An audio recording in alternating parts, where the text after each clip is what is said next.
ये जिम ना लोगों को फिट करने के लिए नहीं खोला। अच्छा, एक्चुअली मेरे को सलमान खान का पोस्टर मिला, मेरे को समझ में नहीं आ रहा था कहाँ लगाऊं।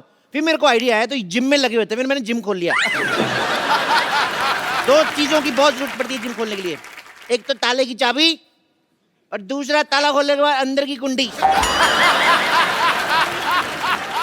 पता है एक बात की गारंटी है, मेंबर की फीस पूरे साल की पहले आ जाती है, ये गारंटी। लेकिन मेंबर 5 दिन से ज्यादा है, इस चीज की कोई गारंटी नहीं है।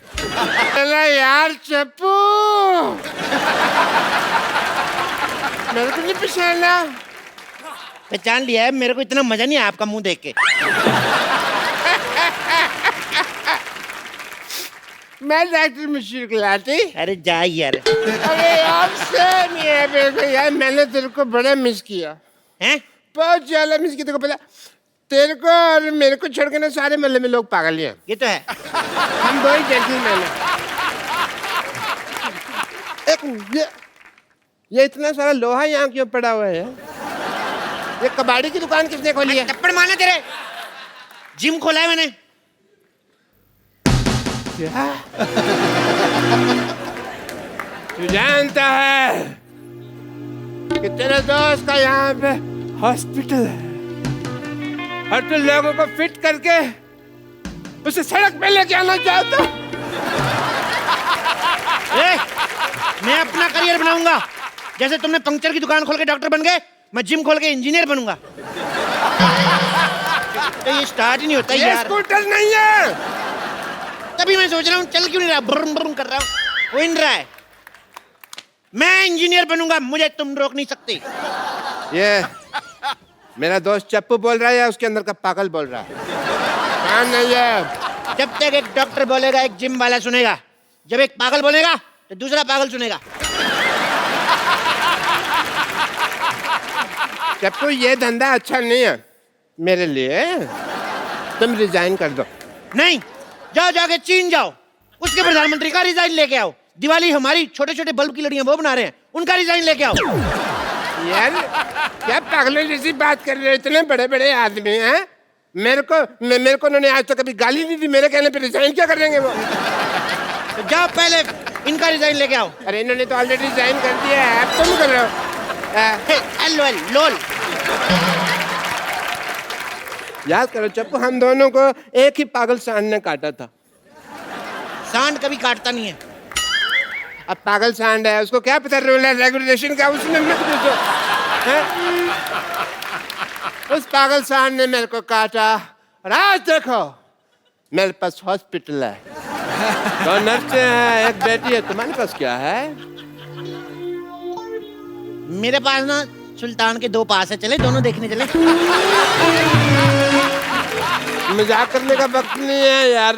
सबको पता है सोनी टीवी पे 9 से 10:30 मजाक करने का वक्त होता है, शनिवार इतवार। मतलब तुम यहाँ से जिम नहीं हटाओगे? तुम्हें जो समझना है समझो। वाह वाह। मैं शेर नहीं सुना रहा हूँ, मैं थप्पड़ मारूंगा, जो करना कर लो। चप्पू एक बात याद रखना।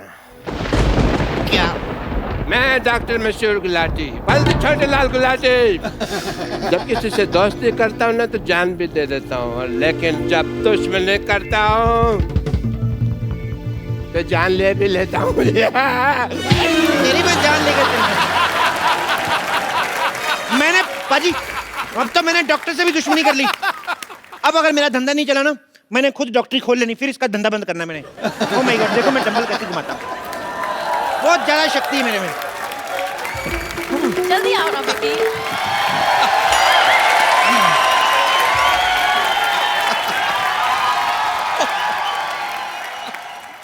अभी बड़ी जॉगिंग सूझ रही। मैंने तुम्हें कितनी बारी बोला है कि लिफ्ट मत यूज किया करो, स्टेयर्स यूज करते ना तो आज तुम्हारी हालत नहीं होती। तुम लिफ्ट में चढ़े तो वो ऊपर जाने के बजाय सीधा जमीन में घुसड़ गई। ठीक है ना बेबी, अब जिम में तो आ गए ना। अब देखना हर महीने 10-10 किलो वेट लूज करूंगा मैं, ऐसे ऐसे ऐसे। एक्सक्यूज मी, सुनो भाई साहब, ये ठोको 5 स्टार जिम यही है ना? ठोको 5 स्टार जिम, हाँ यही है। बताइए आप दोनों में से किसका वजन कम करना है? अरे जाहिर सी बात है मेरा ही वजन कम करना है। इनका 30 kg कम करना है। 30 kg? या इतना नहीं होएगा। एक काम करता हूँ, इनका 15 कम करता हूँ, 15 आप बढ़ा लो, बराबर आ जाओगे। क्या बोलते हो? ये क्या बात हुई? पहले तुम ये बताओ यार कि तुम्हारे जिम में फैसिलिटीज क्या क्या है? बहुत ज्यादा फैसिलिटीज है हमारे जिम में। हमारे यहाँ पे मतलब लेडीज और जेंट्स के अलग अलग वॉशरूम है। हमारे यहाँ पे फुल्ली एसी है जिसमें गर्म हवा आती है। एसी में ठंडी हवा आती है। वो तो उनकी आती है ना जिनके यहाँ लगा हुआ है। हमारे उधर उसका पिछवाड़ा है एसी का, तो वो गर्म हवा छोड़ता है। नहीं एक्चुअली आप गलत समझ रहे हैं। हम पूछ रहे हैं कि आप यहाँ पे क्या क्या करवाते हैं। वो नहीं बता सकते, दैट्स अ टॉप सीक्रेट। उसके लिए आपको पहले एडमिशन लेना पड़ेगा। इधर आइए, आप फॉर्म भरिए। आइए, ये फॉर्म भरिए। बाय द वे इस फॉर्म में लिखा क्या है? बाय द वे क्या सीधा सीधा लिखा है? इसका मतलब साफ साफ है कि अगर ये सड़क क्रॉस करते हुए इनको कुछ हो गया तो हमारी कोई गारंटी नहीं है। अरे ये क्या बात हुई? मैं सड़क पे क्यों जाऊंगा? मैं तो जिम जाऊंगा ना। अरे भाई, हम आपकी तेल मालिश करेंगे ना, तो आप फिसल के फुटक को सड़क पे चले गए तो? कमाल है, काफी दूर की सोचते हैं आप। जी हाँ, है तो है, दूर की सोचता। दूर की बात से याद आया, ये लिखा है यहाँ पे लिखा है कि अगर ये बाढ़ में बह गए तो भी मेरी कोई जिम्मेदारी नहीं होगी। नो नो नो नो, एक मिनट, 2 पॉइंट्स है। पहली बात तो ये कि बह नहीं सकते, और दूसरी बात ये कि यहाँ पे बाढ़ आएगी कैसे? बाढ़ आएगी, बिल्कुल आएगी। जिम जो है नाले में बना हुआ है ना, तो पीछे हमने एक बंदा खड़ा किया हुआ है, वैसे दीवार बना के पानी रोका हुआ है। जिस दिन पानी तेज आ गया सारा जिम बह जाना है। देखिए भाई साहब, हादसा कहीं पे भी हो सकता है। मैं आपको बताऊं, मेरे दादाजी जंगल से जा रहे थे और एरोप्लेन से मर गए। जंगल से जा रहे थे तो एरोप्लेन से कैसे मरे? अरे ऐसे एरोप्लेन को देखते हुए जा रहे थे, ऐसे ऐसे जंगल में, आगे खाई आई, उनको पता नहीं चला, नीचे गिर गए। और तो और मैं आपको बताऊं कितनी प्रॉब्लम होती है। आपको पता है, मेरे मामा जी रेल पटरी में जा रहे थे, पीछे से ट्रेन आ गई, एंड मौके पे कूद गए वो नीचे। ओह, फिर तो बच गए। तो आपका क्या मतलब है? आपकी एक मेंबरशिप के लिए सारा खानदान मरवा दूं मैं? जल्दी से मेंबरशिप फॉर्म भरिए। चलिए चलिए चलिए। देखिए मिस्टर, तुम हमसे फालतू की बातें मत करो। तुम करो मैं करूं, बात सेम ही ना डार्लिंग। जो मेरे यहाँ पर होते हुए तुमने इसे डार्लिंग कैसे कहा? तो तुम्हें शर्म आनी चाहिए ना, जब मैं डार्लिंग बोल रहा हूँ तुम उधर चले जाओ। आई- पागल है? ए, मैं यहाँ क्यों जाऊँ? मैं यहाँ जिम करने आया हूँ। यस, और आप प्लीज ना इन्हें टॉम क्रूज जैसे स्लिम एंड ट्रिम कर दो ना, यहाँ जानू। टॉम क्रूज नहीं, कुछ नहीं हो सकता इनका टॉम क्रूज जैसा। मैं काम करता हूँ, हाँ? इनके आगे एक इंजन लगा देता हूँ, इनका क्रूज बना देता हूँ, पानी में चलाना आप। तुम जरा सेटअप हो जाओ यार, मुझे स्लिम करो। ठीक है, कर देंगे, लेकिन आप अपनी दीदी की कसम खाइए, जो मैं कहूँगा आपको वैसे करना होगा। ओह बॉस, ये मेरी दीदी नहीं है, मंगेतर है मेरी। हम शादी करने वाले हैं, वी आर गेटिंग मैरिड। या 21वीं सदी की लड़की होके तुम अरेंज मैरिज कर रही हो? ओह नो, अरेंज मैरिज होना है, इट्स लव मैरिज।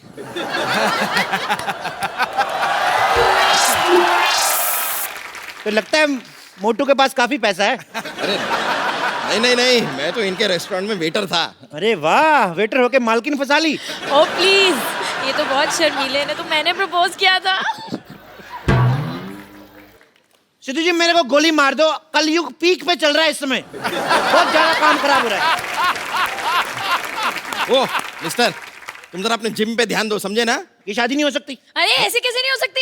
इतनी मुश्किल से मैंने अपने मम्मी पापा को मनाया, अभी कहते ये नहीं हो सकती। तुम कौन होते हो मना करने वाले? मम्मी पापा भी मान गए? हाँ? तो मोटे फिर क्यों पतला हो रहा है? जब सब मान ही गए तो। ओहो, शादी की फोटोज मैंने हॉट भी तो दिखना है ना।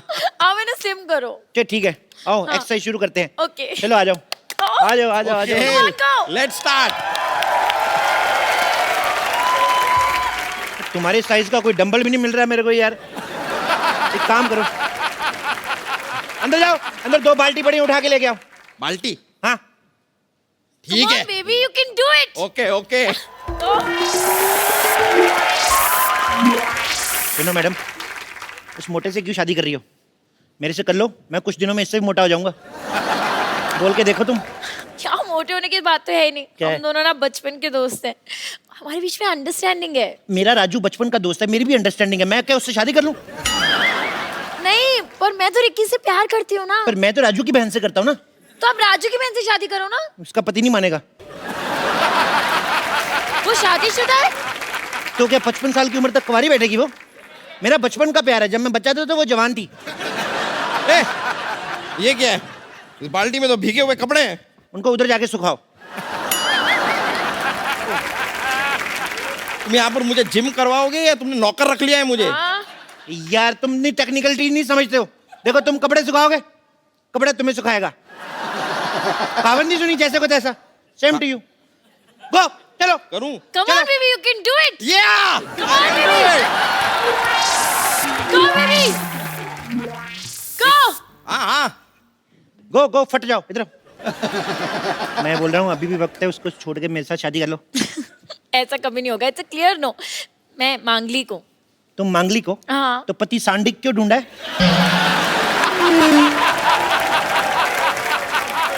मुझसे शादी करो, मैं बौद्धिक हूँ, बौद्धिक। तुम बौद्धिक हो, इंटेलिजेंट तो कहीं से नहीं लगते। इंटेलिजेंट वाला बौद्धिक नहीं, बुधवार को हुआ था लेट नाइट बौद्धिक। तुम बौद्धिक हो, मौद्धिक हो, मुझे उससे एक्चुअली कोई फर्क नहीं पड़ता है, okay? I am engaged. Engaged? तो थोड़ी देर बाद डायल करो। What? मेरा मतलब इतना, हमारी कोई छोटी बहन है? तो आप क्या तुम उससे शादी कर लोगे? नहीं नहीं नहीं, उसकी इससे कराऊंगा, मेरा प्लान सेम है। क्या बोलती है?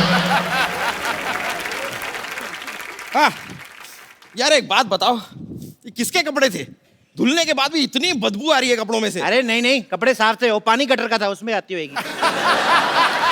छी, तुम गटर के पानी से कपड़े क्यों धोगे? तो क्या करूं, जब मैं नहीं धोता हूं तो कहते हैं चप्पू कपड़े नहीं धोता है। दुनिया क्या करे, मैं पागल हो जाऊंगा मैं ऐसे। हालात बहुत ज्यादा खराब हो रहे हैं। ठीक है यार, ठीक है, इससे चक्कर से हमें क्या लेना देना, वो सब छोड़ो। देखो, तुम मुझे इधर उधर घुमा क्यों रहे हो? तुमको अगर कुछ करवाना ही है तो ट्रेडमिल करवाओ। ट्रेडमिल मतलब? यार ट्रेडमिल जिसपे भागते हैं। अच्छा, सड़क की बात कर रहे हो? अरे नहीं यार, वो जो रखी हुई है। खबरदार, उस पर चढ़े लो। वो तो मैं रोटियां बनाता हूँ उस पे, उसमें मैं ऐसे गिलाटा रखता हूँ ना, फिर चला देता हूँ, फिर मैं बेलन रख देता हूँ, इधर से तौलिया रोटी बन के निकलती है। ऐसे ऐसे करके। सुनो, इधर मुँह करो। हाँ, सुनो, जैसे मैं 1 2 3 बोलूंगा ना, ओके। हालांकि 8 हो चुके हैं, लेकिन तुमने 3 पे मेरे को धक्का मार देना, ओके? तो मैं 1 2 3 करूंगा, तुम मुझे धक्का मारना, मैं उनको मारूंगा, ठीक है? जैसे तुम्हारा पेट अंदर जाए, जब मैं कहूँ वहीं पे रोक लेना, ठीक है? रोक। Come on baby. 1 ये क्या है 2 ये? 3। रोको रोको रोको रोको, बस बस बस, सांस रोक लो, सांस रोको। देखो, जब सांस छोड़नी होगी हमें बता देना, नहीं तो तुम सांस छोड़ोगे मेरा सर जाके दीवार पे लगेगा। पकड़ो पकड़ो पकड़ो, देखो पेट अंदर हो गया, होएगा होएगा होएगा, टाइम से होएगा।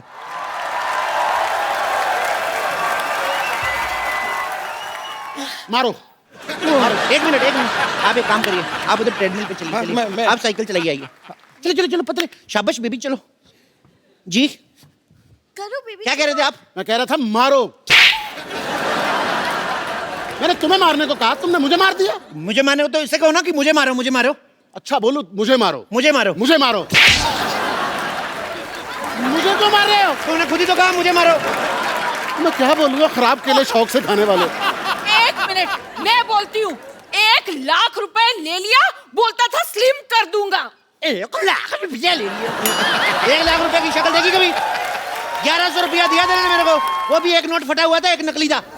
हाँ ठीक है 1100 ही सही, लेकिन 1 ग्राम भी कम नहीं हुआ। देखो 1 ग्राम की पड़ी है तुम्हें? उधर देखो, 10,000 किलो का आदमी है, फिर भी नहीं बेचारा कुछ बोल रहा है। यार उससे कुछ सीखो यार। तो भाई साहब, उसने कौन सा फिल्म करनी है? इसको तो मैंने फिल्म में लेना है, हाँ? ओहो, जब तक ये स्मार्ट नहीं होगी तो मैं फिल्म कैसे शुरू करूंगा? ओ माय गॉड, फिर तो आपको बहुत वेट करना पड़ेगा। एक काम करो, क्या? जब तक इसको ले लो हीरोइन। इसको कैसे ले लो? हम लोग लेडी सुल्तान फिल्म बना रहे हैं। मोटे वाला पोर्शन शूट हो चुका है, स्लिम होने पे दूसरा वाला पोर्शन शूट होगा। मेरा 30 किलो वजन कम करो तुम। बोलिए कहाँ से करना है? कहाँ से करना है का क्या मतलब? अरे वजन कम करना है, सलवार टाइट नहीं करनी है। चलो यार,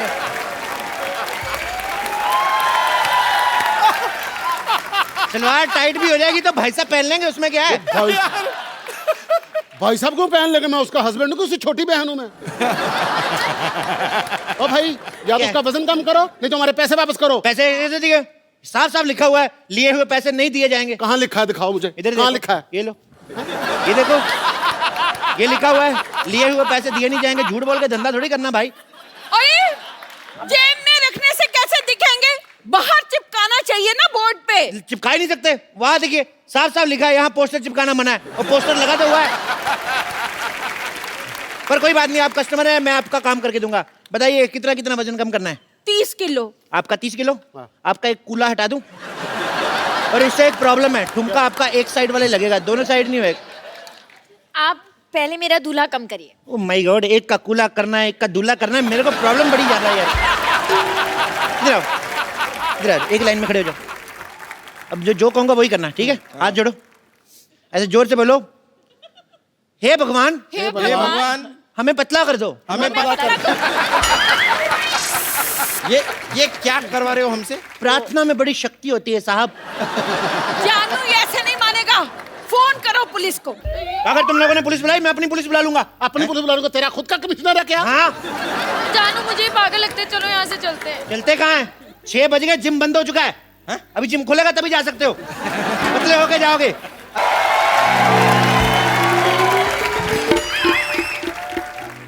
ये हॉस्पिटल बर्बाद करना चाहते थे ना? मैं तुम्हारा जिम बर्बाद कर दूंगा, सबको अपना पेशेंट बना दूंगा मैं। कोई अपनी जगह से नहीं हिलेगा।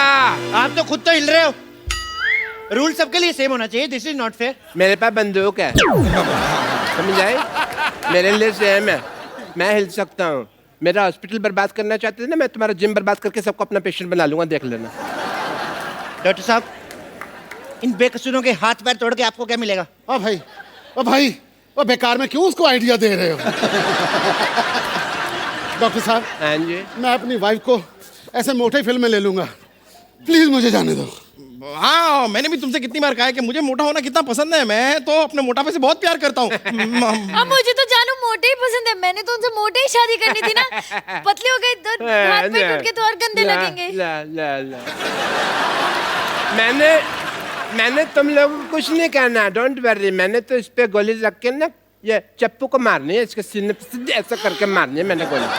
ओ यार, हमें खिलाने के लिए तुम्हारे पास गोली तक नहीं है, फिर हम यहाँ क्यों रुके? चलो, thank you very much, nice meeting you यार। और सांडू ना इधर रहा, नाइस मीटिंग यू। अरे नहीं, मौत तेरे सिर पे खड़ी है, तेरे को अभी भी खाने की पड़ी है।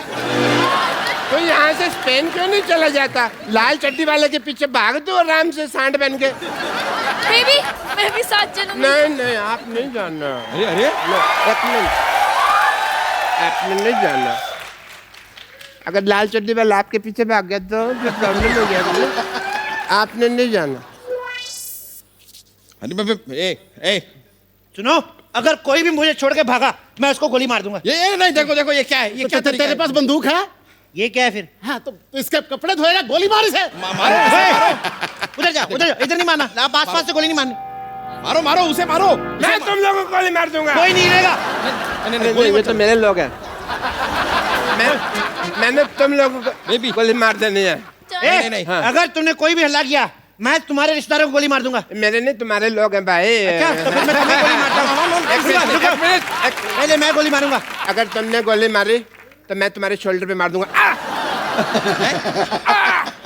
तुम्हारे बंदे भी गए, ये लो, ये लो, ये लो। अच्छे क्या कर रहे हैं? तुम्हारे भी मारूंगा, सबको मारूंगा। पागल लोग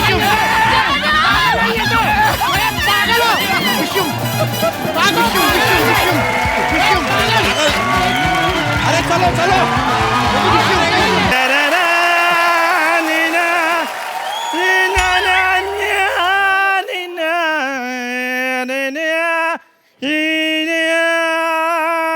ओ चंदू, तूने तो कमाल कर दिया यार आज। अच्छा गाया ना मैंने? नहीं गाया नहीं, मुझे लगता है दुनिया में इससे खराब मुंह वाला कोई आया नहीं। इसने गा के और खराब कर दिया। क्या कर रहा है ये तू? भाजी इनको कुछ पता हो तो मैं बताऊं, और मैं गजल सिंगर बन गया हूँ और गजल गाते गाते ऐसे एक्सप्रेशन आ जाते हैं। तू गजल गाएगा? इधर कर मुंह, चल। आपको पता भाई, स्कूल में बचपन में ये पोएम गाता था ना, दूसरे बच्चे गाते हैं कि मछली जल की रानी है, जीवन इसका पानी है। ये कहता है मछली जल की रानी है, नमक लगा के खानी है। तो तू कहाँ से गजल गाएगा बे? देखो कप्पू शर्मा, मेरी बात सुनो, मैंने प्रॉपर तलत अजीज साहब से ना तालीम ली है इसकी। कौन से वाले तलत अजीज साहब? जिनकी पीछे बर्फ की दुकान है। अब बेवकूफ, वो गलत अजीज साहब हैं, तलत अजीज साहब अलग हैं। और तूने कैसे सोच लिया तू सिंगर बन सकता है? भाजी ये देखो, बार बार इनको बताना पड़ता है कि हम लोग खानदानी सिंगर हैं। अच्छा? मेरे जो परदादा थे ना, वो हैदराबादी नवाब के यहाँ दरबारी थे। दरबारी राग होता है, वो दरबान थे। इनके परदादा ही दरबान थे। उन्होंने फिर बेगम को छेड़ा, हैदराबाद की जो बेगम थी उसको छेड़ा। उन्होंने फिर ऐसी जगह तीर मारा ना, सारी उम्र खड़े होकर साइकिल चलाते थे ये सच्चाई इनकी। और पाजी आप खुद ही बताओ, उस टाइम पे साइकिल होते थे, घोड़े होते थे, और घोड़ा बस उठ उठ कर ऐसे से चलाते थे। चलो घोड़ा हो जा साइकिल, तीर तो सही जगह पे लगा था ना। कुछ शर्मा मेरे साथ ऐसे बात नहीं करनी। आप पता है मेरे को दुबई से ऑफर आ रही हैं क्या? और देखना पाजी, एक दिन दुबई के शेख मेरे को दाद दे रहे होंगे और ये यहाँ लावा सेल्फियां ले रहे होंगे। तो पाजी जिसका मुंह सेल्फी वाला है वही सेल्फी लेगा ना, जिसका मुंह है ही कुल्फी जैसा वो कैसे लेगा सेल्फी? चल तू सिंगर बन के सुना कुछ। अभी सुना। शॉल देखो कैसे लेके आया है। सुना भाई। ये क्या कर रहा है? इधर नहीं करना कुछ। यार मैंने गजल वाला पोज बनाया है। गजल वाला पोज है ये? हाँ। तेनू काला चश्मा जजदाए गोरे मुखड़े ते। एक मिनट चंदू, जो तूने गाया ना, तुझे तो हारमोनियम के नीचे दब के मर जाना चाहिए। तुझे गजल गायकों से मिलना ना, मैं तेरे को मिलवाता हूँ। हारमोनियम उठा अपना, चल जगह साफ कर। पाजी आज हमारा सौभाग्य है कि हमारे मोहल्ले में जो शख्सियतें आज आ रही हैं वो हैं जिन्होंने गजल को हिंदुस्तान में नहीं बल्कि दुनिया के कोने कोने तक पहुंचाया है। सो आप सबकी जोरदार तालियों के बीच में इनवाइट करना चाहूंगा सबसे पहले श्री अनूप जलोटा जी को। बहुत बहुत शुक्रिया, बहुत सर बहुत आपका बहुत बहुत स्वागत है हमारे शो में। सो अब आपकी जोरदार तालियों के बीच इनवाइट करना चाहूंगा तलत अजीज साहब को। तलत अजीज साहब के लिए जोरदार तालियां हो जाए। तो मामला अभी थमा नहीं है, आपकी जोरदार तालियों के बीच तशरीफ ला रहे हैं श्री पंकज उदास जी। आज हमारे मंच पे वो 3 लोग हैं जिन्होंने गजल प्रेमियों को हमेशा ही अपनी प्यारी प्यारी गजलों से जो है सराबोर किया है। सर तमाम गजल सुनने वालों की तरफ से आप तीनों का बहुत बहुत शुक्रिया और हमारे शो में बहुत बहुत स्वागत है। आइए सर प्लीज विराजमान होइए। आपका खैर मकदम है सर। खनकती सुंदर आवाज ने 7 सुरों को संवारा, गीत बनाए मधुर, गजलों को मौसीकी से निखारा। आप तीनों का संगम देखकर आज लग रहा है जैसे गंगा यमुना सरस्वती की मिल रही धारा है और आपने हमें संगीत की त्रिवेणी में उतारा है। क्या बात है, क्या बात है सिद्धू जी, वाह वाह वाह। मैं सबसे पहले बताऊं कि अनूप सर जो हैं इन्हें भारत सरकार जो है वो पद्मश्री से सम्मानित कर चुकी है और इनके पिताजी विख्यात भजन गायक श्री पुरुषोत्तम दास जलोटा जी हैं। तो सर मैं आपसे एक बात पूछना चाहता हूं कि जब आप उनके शागिर्द भी रहे हैं अपने पिताजी के, तो जब गुरु जो है वो अपने पिता हों तो एक सिंगर के लिए वो इजी रहता है कि मुश्किल रहता है? बहुत मुश्किल होता है, क्योंकि उन्होंने जो जगह बनाई है जी, और उस जगह पे अपने को सही उतरना, अपनी जगह बनाना बहुत मुश्किल होता है। क्योंकि जिन लोगों ने मेरे पिताजी को खूब सुना हुआ है जी, वो मुझको जब सुनते हैं कहते हैं यार ठीक है जरा रियाज करना फिर सुनेंगे। सुनते ही नहीं। तो मतलब आपको ज्यादा मुश्किल पड़ता था? एक तो कंपैरिजन करते थे लोग। मुझे एक तो इसलिए मुश्किल होता था कि हर वक्त वो मेरे साथ होते थे, तो कहते थे चलो क्या कर रहे हो, रियाज करने बैठ जाओ। मतलब मुश्किल हो जाती थी कि हम अपने खेलने कूदने कभी वो जो वक्त होता था वो भी वो रियाज करने को बैठा देते थे क्योंकि घर में हम थे। लेकिन उसका जो फायदा हुआ वो आज नजर आता है कि मुझे कहाँ पता था कि मैं कपिल शर्मा के शो में। अरे बाप रे सर ये ऑनर है हमारे लिए। मेरे पिताजी ने मुझे पहली बार बताया था कि मैंने जब इनको पहली बार सुना अनूप सर को तो मैंने भजन गाते हुए सुना, तो मेरे पिताजी ने कहा कि इन्होंने गजलें बहुत अच्छी अच्छी गाई हैं। तो मुझे तो सर मेरे मन पे इतना प्रभाव था आपका, मुझे ये लगता है कि जब मैंने ऐसी लागी लगन पहली बार सुना ना, ऐसी लागी लगन मीरा हो गई मगन, तो मुझे लगता था कि भगवान कृष्ण का डायरेक्ट कांटेक्ट नंबर इनके पास होगा। मेरे पास है वैसे है, हो भी सकता है सर। तो सर एक तो मतलब आपने जितने अच्छे अच्छे प्यारे प्यारे भजन पूरे हिंदुस्तान को सुनने के लिए दिए हैं और आप वो चेहरे पे भी चीज आ जाती पाजी, तो आपका चेहरा भी धार्मिक हो गया पता आपको भजन गा के। हाँ, मुझे कई लोग कहते हैं। तो सर एकदम से शराब वाली गजलों के तरफ कैसे बढ़े आप फिर? नहीं हुआ क्या है कि मैंने पहले गजलें गाई थी जी, मेरी मेरी गजलें काफी पॉपुलर हो गई और उसके बाद एक मेरा भजन का एल्बम आया तो भजन ने ओवरटेक कर लिया गजल जी को। बिल्कुल। तो वो मामला तो उल्टा हुआ है मेरे मामले में जी। लेकिन जब भजन इतने पॉपुलर हो गए तो लोगों ने कहा जी आपसे भजन ही सुनेंगे, तब से मैंने धोती पहनना शुरू कर दिया था।